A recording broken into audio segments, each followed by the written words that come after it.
Hey everybody, welcome back. This is some wedding drama that is absolutely bananas. 2 girls wore white at my friend's wedding. This one wore a alleged wedding dress. The bride got sad. Were those dresses actually white? Let's take a better look. I mean, certainly in this lighting, it does look pretty wedding dressy, especially this one. How is it so hard to just pick a color? You know, like just pick a color or a pattern. Why are we like pushing the boundaries of what is white and what is not? If in doubt, pick a different dress. It's not that hard. Or save it for a different event, like damn. I don't know why it's hard to grasp the concept of don't wear white to a wedding. There are so many other colors in the world, agreed. So many other colors, so many wonderful opportunities to wear a fun dress. Like, why that color? Red wine? Yes, please. You mean like the color red wine or like the color red wine? I wouldn't be sad because I know damn well my guests would be throwing all the shade, so I don't have to. And I'd look graceful for being unbothered. Exactly what we did.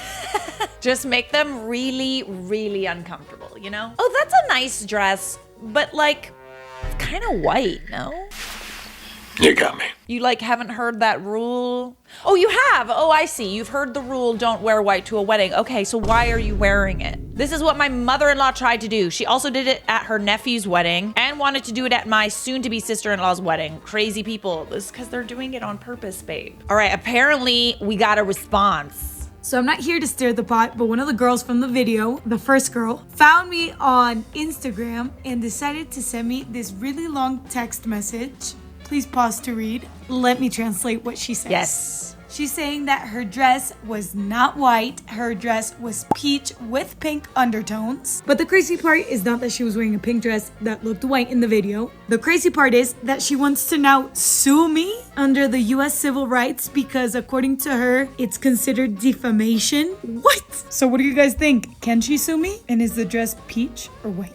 I mean, can we figure out who she is? Do we know who that person is based on the video? I need some more context as to what that text says, okay? If you want tea, I'll give you the freaking tea. Didn't you just say that you're not here to stir the pot? I mean, I'm here for it. Seems like you're getting a little excited though. Hello, Isabella. This is a Bolivian who you posted on your TikTok without any consent.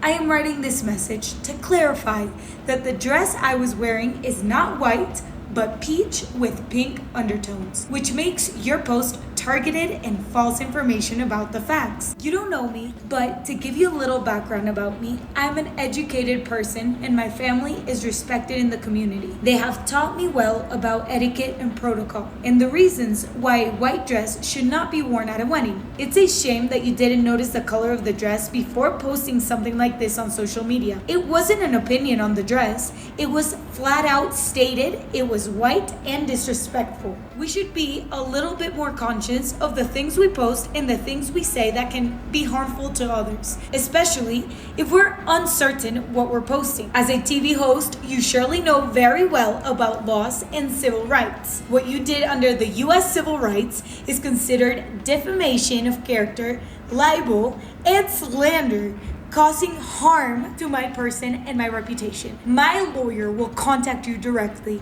I am sending a photo of the dress so that you can see it more clearly. Honey, I think she does have a right to sue if it's obvious that it's her in the video. If it's not obvious, not so much. Am I in trouble or not? So this is the picture of the dress that was sent. Okay, so it's her. She's also like kind of low-key identifying herself by sending you a message. All right, so the dress. This is the dress held up against a white dress. I mean, it is off-white. It's like an eggshell. I wouldn't say it's peach. We also have to remember that cameras can kind of do some tricks and some lighting can do some tricks. I did a little collage so we can put them side by side. What do we think? Is it peach? Is it white? This was taken at the wedding in direct sunlight. And these, I have no idea. It looks like it was taken in a room, in a bed, you know, when the light is not the best. So let me know what you guys think. Would you wear this dress to a wedding? Yes or no? I don't know. What do you guys think? This is what the comments say. Blush is definitely a wedding dress color though. For bridesmaids it is. If that's your like wedding colors and you pick it. Looks off-white / cream, basically another shade of white. Chronically online, to be honest. Could be. It still looks like a wedding dress. That's another point. It's lacy, it's floor length. The color is too close to champagne or ivory cream colors that brides usually choose for their dresses, and the lace detail doesn't help her case. Her case! It looks more like a bridesmaid's dress more than anything. I want to know about the second dress because that was a wedding dress. Between us, she was the groom's cousin. Okay, girl. Between us and all of TikTok. Got it.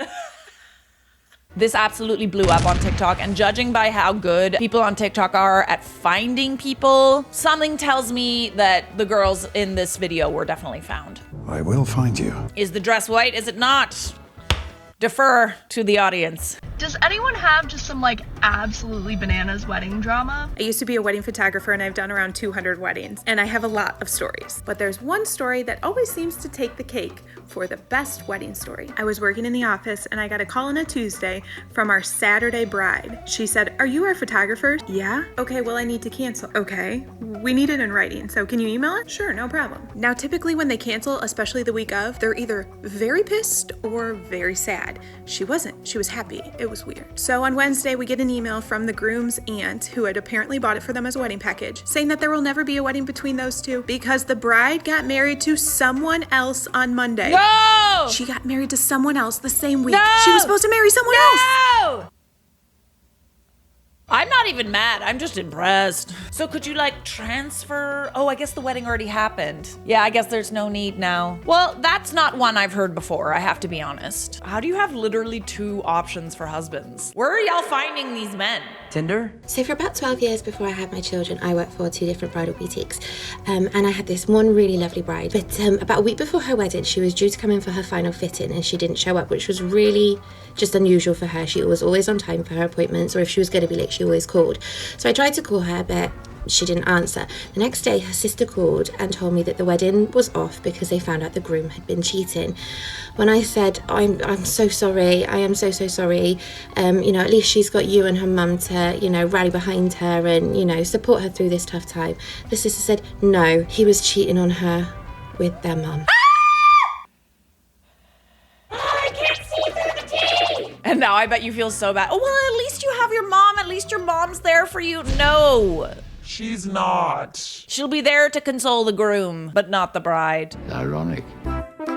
At my wedding, my ex-stepdad brought his new girlfriend, which was not dramatic in and of itself. I'd met her once. It was fine that she was there. Until it was speech time and this took the microphone. Stop! Because No! I'd met her once before, but over the course of the evening of my wedding, it had become clear that she was pretty bananas. Bananas! And she was holding a microphone about to say something. So my maid of honor, God bless her, did the most beautiful drive-by stealth tackle I've ever seen in my life. She just hooked her with her arm like she was putting her arm around her, wrenched the microphone out of her hand, and kept on walking and started her speech, Damn right. which was beautiful. Period, babe. If nothing else, in our 20 years of friendship, I will love her forever for that moment. And then the next day, my mother-in-law also stole all the leftover wedding cake for reasons I still don't totally understand. Like, I love cake more than anything. Buddy. Why do you have to live up to the name monster-in-law? Like, why do you gotta do that? You already have a stigma surrounding you, all right? The in-laws are always a source of pain, disappointment, and drama. So why not try to be the opposite? Like, why do you have to live up to the evil stepmother name? Why be a cliche,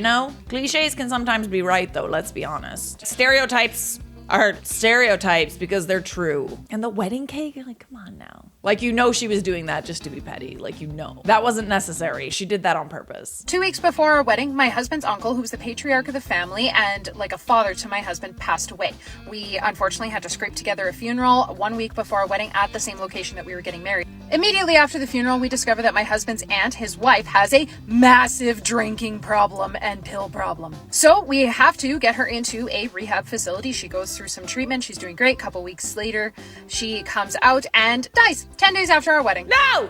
And if that wasn't enough, having to bury 2 of the patriarchs of my husband's family within 1 month of each other, on our wedding night, my husband's best man, so-called best friend, had a mental breakdown and came and woke us up where we were sleeping on our wedding night at 5 a.m. to try to convince one of us to take him back to the city, which was over an hour away. Stop. Are you freaking serious right now? I don't know what it is about weddings. It makes people go absolutely bananas. It's like people can't just shut the hell up for one day and just let it be about somebody other than them. Like, why do you gotta bring all your emotional baggage on this day that's not supposed to be about you? Does that hurt your feelings. Many years ago, I flew back to Winnipeg to attend a friend's wedding. During the wedding reception, I knew absolutely no one there. She was busy tending to other guests and stuff, and I felt really, really shy, so I had a hard time going to hang out with random people that I don't know. One of the groomsmen came up to me and asked me if I wanted to hang out with him and his friends, so I said yes. And throughout the evening, we were dancing together, and then the bride got super mad at me. She pulled me aside and told me that I was being a and I was just super confused. I didn't know what was happening. And then the groomsman came back and asked me what was going on. And I told him, and he was just like, I'm sorry about that. And I was just like, I don't know what's going on. And he said that she was actually in love with him, but she had also slept with his best friend, who was the groom, and she got pregnant, so she was marrying the best friend. Stop! I love how we're going over to someone because we're jealous and we're calling them a That's why I don't like that term. I feel like people say it when they're projecting and they feel that way about themselves. Why is that even part of your vocabulary? Let's get rid of that word. It shouldn't exist. How dare you flirt with someone at my wedding? Isn't that like kind of why a lot of people go to weddings, is to like meet people? I know tons of couples that have met at weddings. And it's just inevitable. I mean, like, everybody's like in love and like kissy, love. When you're single, it is like so unbelievably painful to go to a wedding and see all these wonderful, happy couples. Why should they be happy? So yeah, damn right. You're gonna find the like 1 or 2 single people there, and you're gonna make yourself a little less lonely, if you know what I mean. My stepmother of 10 years told my dad she wanted a divorce out of the blue a week before my wedding. Not only did this put a bit of a damper on things, my stepsister was officiating my wedding. My stepbrother-in-law and my stepbrother were groomsmen, and we had to pretend like it was all fine because a lot of like my stepmom's friends were invited to my wedding, and I was like, there's no way in hell she's going to make this about her. So we all pretended like everything was fine, like we were all great. Then my stepbrother got face drunk, had to be escorted off the property when he tried to interrupt the best man to give a speech declaring his love for me.